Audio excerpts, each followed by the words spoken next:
So for the second miniseries that Malibu put out of Tarzan in the 90s, he pays a visit to Lav Opar, and yeah, it goes about as well as you'd expect. This is a review of the three-issue miniseries Tarzan, Love, Lies, and the Lost City. So let's start with the cover. This is actually one of my favorite covers that they put out. It's just beautifully rendered, and there's just so much emotion. There's so much storytelling going on. And, yeah, there's a lot of skin here, and yeah, there's the position of Law over Tarzan's crotch is not a coincidence. This is a very sexual image, as well as a very potentially violent one, because she's about to cut out Tarzan's heart. But that kind of perfectly encapsulates what happens in this story and perfectly encapsulates the relationship between these two characters. La wants Tarzan to be her mate.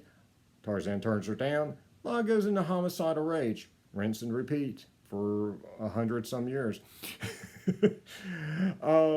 And I really like it. I think, yeah, it is risque a little bit, but I think it's done with purpose. It reflects the story, it reflects the characters, and it's just really well thought out, very clever, and just really well done. And plus, I love the look on Tarzan's face. This is the face of a man who's about to get sacrificed by that chick that obsesses over him. So the art style is simplified and stylized, but I think it's well rendered and attractive and tells the story well. And when the story calls for detailed renderings, the artists do deliver, so I'm down with it. And so this miniseries is actually written by Henan Kerr, who was the editor of the Malibu Tarzan comics. And so he was responsible for helping get Tarzan back in the comic books in the early 90s, and this whole run is his vision of Tarzan. And I don't know where he begins and the writer's end on the other miniseries, but this is all him. So, oddly enough, Tarzan doesn't even appear in the first issue. So, this is actually set up with Zora, who is looking for the lost city of Opar. She thinks it's going to be a fun jungle adventure. And this is her guy, Bruce. Bruce is very frustrated, not a happy camper, and we get his internal monologue where he is taking it out in his head on Zora here, who in very misogynistic ways, very sexual ways, and this leads to him trying to sexually assault her in the middle of the night. She runs. Bruce, realizing what a stupid thing he's done, runs after her to try to save her because the jungle is very dangerous. And of course it's Opar, so stuff happens. And this is definitely a very dark look at Opar. This is very much focusing on the scary aspects of that lost city. And as you can probably tell from the cover, La is showing a bit more skin than she does in other comics. So this isn't necessarily a comic for kids, but it's a well-written one nonetheless. But you might be saying to yourself, how could they put out a first issue of a Tarzan miniseries without Tarzan? Well, if you want to see Tarzan in here, flip the cover. So they actually did backups in the back as part of a flip book. And so this is probably a little bit too abstract for a cover, but it's on the back, so not that many people would see it. So this is actually direct adaptions of Burroughs' stories, and they're quite good. There's Tarzan's First Love, and then the story of how he got his scar. The first story's art, it's good, but it does definitely, go towards the abstract. It's very stylized, but I think it's a good, solid art style because it's pleasant to look at, and it tells the story clearly. And that's really, kind of the point of art, right?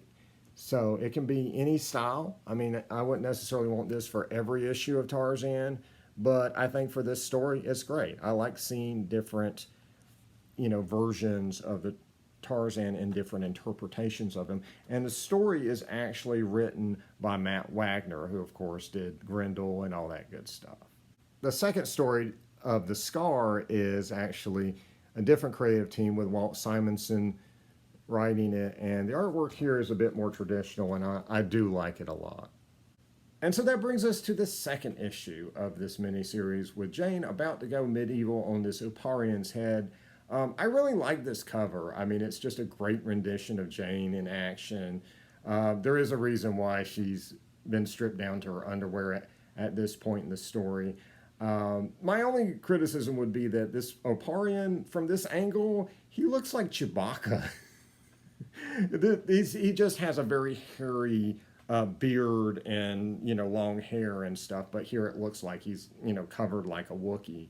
But I still think it's a really great cover, and I love this image to death because there's just not that many covers with Jane kicking ass. So awesome. And so this story has Tarzan returning to Opar to ask La, who is also immortal, just like he is, what's up with those dimensional portals that he's been getting to those lost cities through. And there's a little bit of exposition about that. Some of it makes sense, some of it's like, but it's fine. It's just basically an excuse to get these characters to Opar and have the normal hijinks ensue. Now, Jane, on the other hand, is on a different mission. She is actually there to rescue Zora, who has been captured. And so Jane infiltrates Opar, and what I like to call Metal Gear Jane, because it's a stealth mission, and it's just really awesome. I love this to death. This is, like I said, Malibu Jane is my absolute favorite rendition of this character. I mean, I just love her to death because, I mean, it makes sense that she would develop these survival skills. And it's nothing over the top. She's not, getting in fist fights with groups of beastmen or something. She's using her wits, she's using stealth, but she does have the skills to, survive and, help someone in that situation. And that makes all the sense in the world for someone who's been around at that point for 100 years, and been through all the things that she's been through. I mean, yeah, this is absolutely the logical conclusion of the Burroughs heroine. And so all that continues into the third issue that wraps things up, and the usual hijinks ensue, as I said. And this is Tarzan on top of a pile of beastmen of Opar that he's beating the crap out of.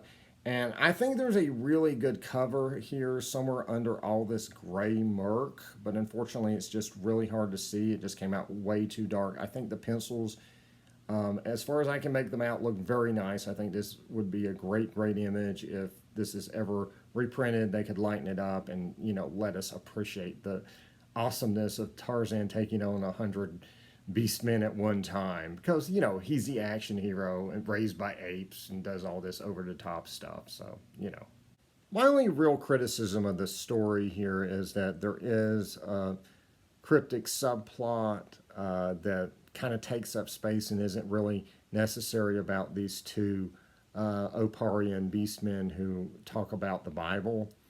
But they do tie it into the story, and it makes sense. It just doesn't feel needed, but it's okay, But that's it. This is just a really solidly done miniseries. It's very safe. It's very traditional, but it takes, that classic, Tarzan goes to Opar story and just puts some modern twists in it, and it's good. I like it. And one thing I did want to mention before I go is that the first issue kind of gives you a look at misogyny and sexual assault that I really don't see a whole lot of in pop culture.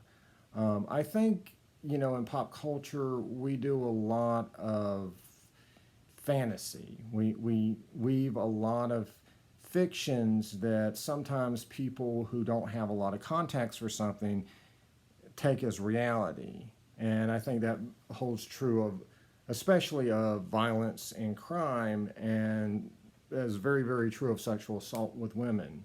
And I'm just so used to pop culture showing, rape as, this criminal who's just hanging out in the back alley and pulls the woman in and holds her down while she's screaming, or these roving gangs of pirates or gangsters or something that break into the apartment or the house and hold the woman down and rape her before they kill her and stuff.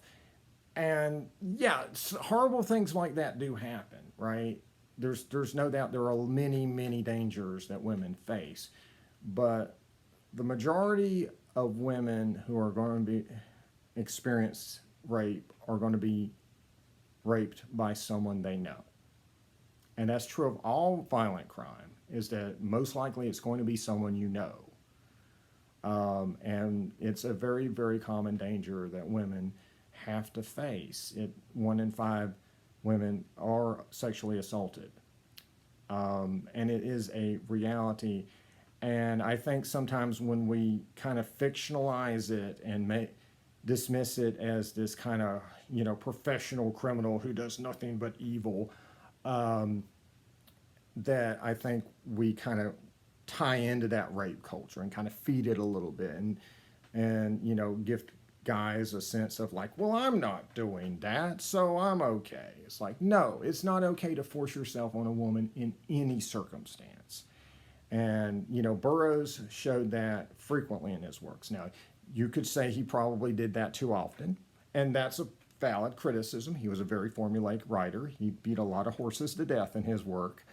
But there was something I really appreciated about, like, for instance, the opening of Thuvia Maid of Mars. I read that a couple years ago, and I just thought that scene was just very relevant in the Me Too movement. And I think the Me Too movement has showed us that it's not, some kind of professional, purely evil criminals who do this stuff. It's, it's CEOs, it's producers, it's movie stars, sports stars, coaches, you name it. It's men. Men do this to women.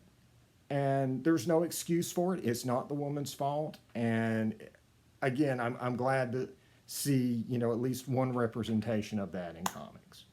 All right, I'm getting off my soapbox. I could go on and on about how horrible the attitude is towards violence towards women in society. But anyway, so I do highly recommend Tarzan, Love, Lies, and Lost City. Great 3-issue miniseries.